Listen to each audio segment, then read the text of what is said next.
Hi everyone, अब बात करने वाले हैं कि हम लोग एंगुलर में डाटा को इनपुट फील्ड्स में कैसे पॉपुलेट करवा सकते हैं एपीआई के साथ। पहले यहाँ पे एक क्वेश्चन बनता है कि डाटा को इनपुट फील्ड्स में पॉपुलेट क्यों करवाना है, उसका आंसर दूंगा। एक्चुअली मैं आपको ना पहले यहाँ पे एक हल्का सा डेमो दे दूंगा कि इस पार्ट में हम लोग क्या करने वाले हैं, ताकि आपको एक सिनेरियो पता चल जाएगा। अच्छा ठीक है, इसलिए हम लोग सारी की सारी चीजें कर रहे हैं।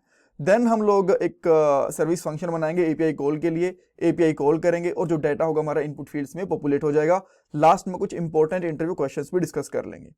ये हमारी एंगुलर 19 की प्लेलिस्ट है हिंदी में, जो आपकी डेफिनेटली हेल्प करने वाली है एंगुलर की जॉब प्रोजेक्ट इंटरव्यूज में। पूरी प्लेलिस्ट देखना, लिंक आपको डिस्क्रिप्शन बॉक्स में मिल जाएगा।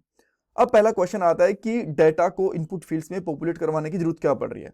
देखो, अभी तक ये वाली वीडियो बनाने से पहले हम लोगों ने डिलीट वाली फंक्शनलिटी तक कंप्लीट कर लिया था। हमारे पास लिस्टिंग आ गई थी यूजर्स की, देन हम लोगों ने यूजर्स को ऐड कर लिया था और डिलीट भी करवा दिया था। अब मान लो किसी एक यूजर को अपडेट करना है, तो क्या करोगे?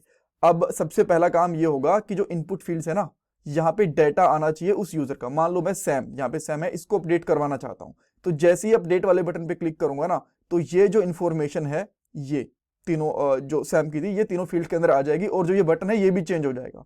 देखो, पहले यहाँ पे ऐड यूजर है और जैसे मैं अपडेट पे क्लिक करता हूं तो ये इंफॉर्मेशन उठ के यहाँ पे आ गई और ये अपडेट यूजर में कन्वर्ट हो गया। ये चीज हम लोग इस पार्ट में करेंगे कि जो ये डाटा है ये एपीआई से उठ के आएगा, यहां से नहीं। अब इसका भी एक रीजन है।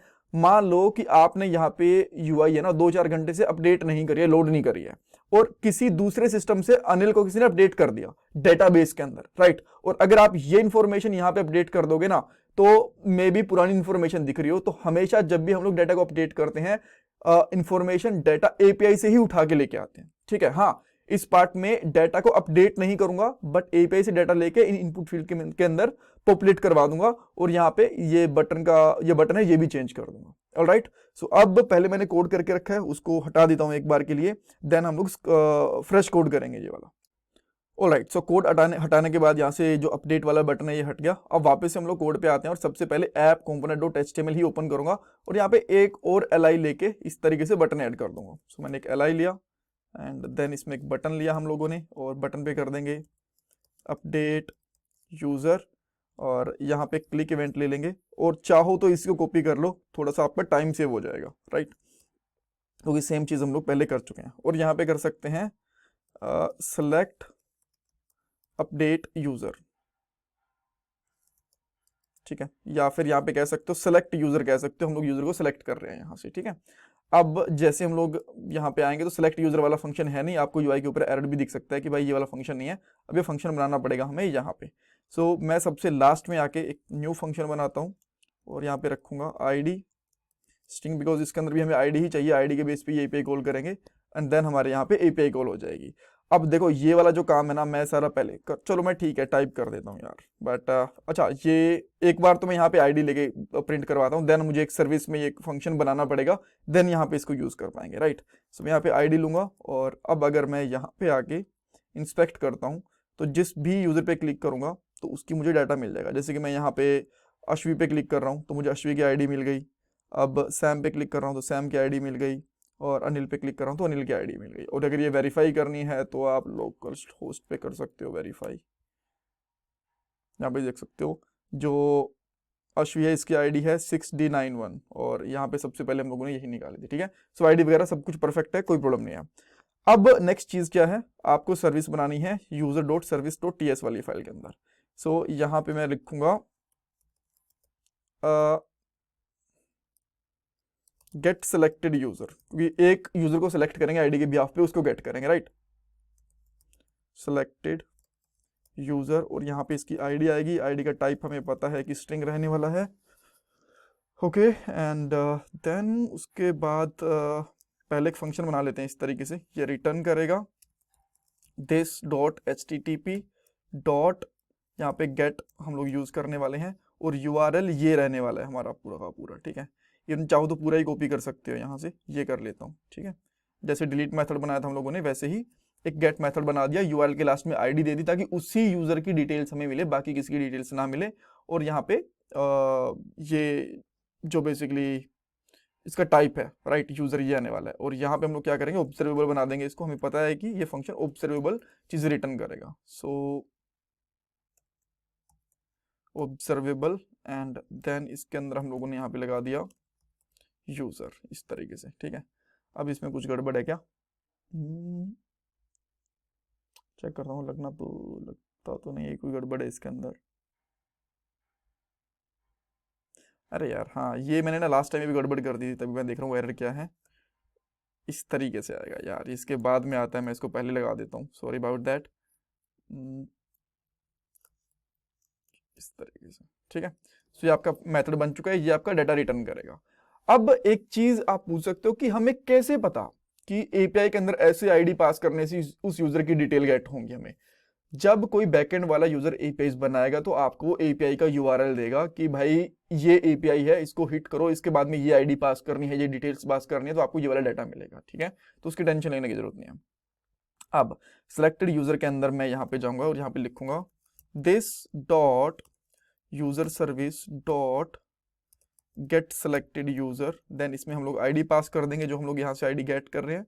देन इसको हम लोग सब्सक्राइब कर देंगे, और सब्सक्राइब के अंदर हमें पता है क्या मिलता है, डेटा मिलता है।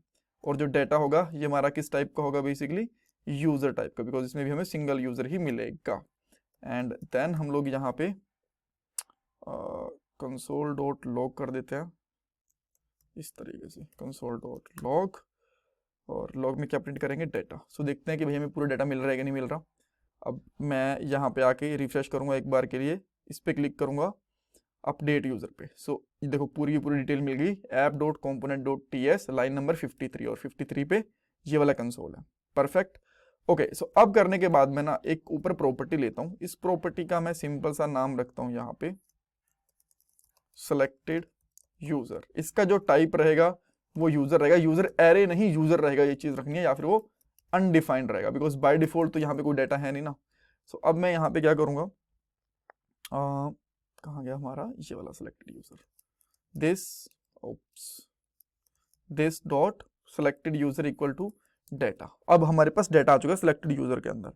अब मैं यहाँ पे आके चेक करूंगा, यहाँ पे जो एनजी मॉडल होगा ना, इसके अंदर मुझे डाटा को बेसिकली अपडेट करवाना होगा, राइट।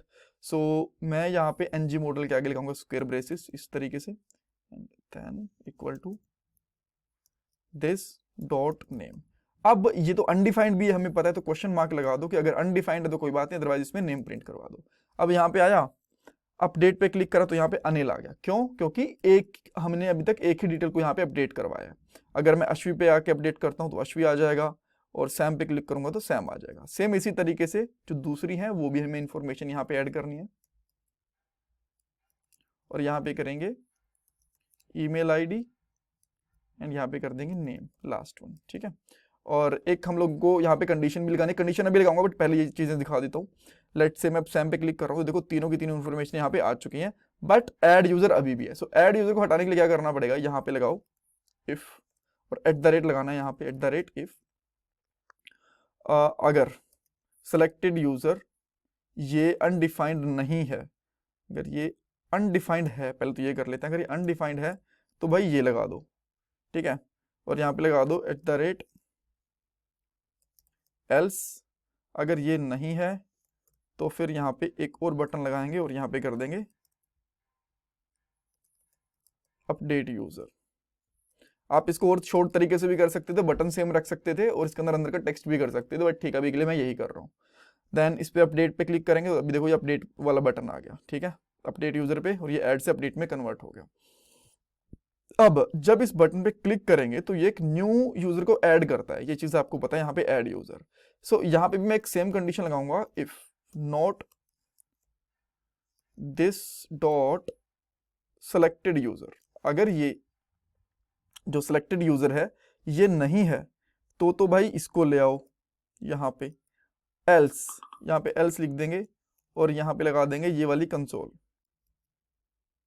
इस तरीके से। और इसको हम लोग फॉर्मेट कर सकते हैं यहाँ पे कि भाई अगर अदरवाइज कंसोल ही आए बस एक, ठीक है। और यहाँ पे कंसोल के साथ साथ में लिख देता हूँ अपडेट यूजर हेयर, कोमा करके, एंड यहाँ पे करा मैंने अपडेट यूजर, इसकी डिटेल्स आ गई। इसके अंदर मैंने इसमें एक गड़बड़ कर दी, लास्ट में नाम नहीं आना चाहिए, ये गड़बड़ कर दी हमने। यहाँ पे क्या आना चाहिए, एज। ऑलराइट, सो फिर से मैं लेट्स से सैम को अपडेट करते हैं, 34 आ गया, मैं इसकी एज 35 करना चाहता हूँ, बड़ा होगा 1 साल ये, तो जैसे मैंने इस पर क्लिक करा तो आप यहाँ पे देख सकते हो अपडेट यूजर हेयर और डिटेल्स यहाँ पे आ चुकी हैं अपडेट करने के लिए। Thank you so much. और मेरे हिसाब से यहाँ पे आपको बहुत सारी चीज़ें नहीं पता चली होंगी। इंटरव्यू क्वेश्चन के अंदर पॉपुलेट कैसे कर सकते हैं डाटा, टेम्पलेट ड्रिवन फॉर्म में ये पूछा जा सकता है। इस तरीके से एनजी मॉडल के साथ हम लोग यहाँ पे इन्फॉर्मेशन को अटैच कर सकते हैं। Thank you so much. इसमें कुछ डाउट कंफ्यूजन है मुझे कमेंट सेक्शन में पूछो। ये मेरा पेटीएम जीपे का डोनेशन नंबर है। और प्लीज़ वीडियो को लाइक, चैनल को सब्सक्राइब, कमेंट सेक्शन में फीडबैक करना। Thank you so much guys.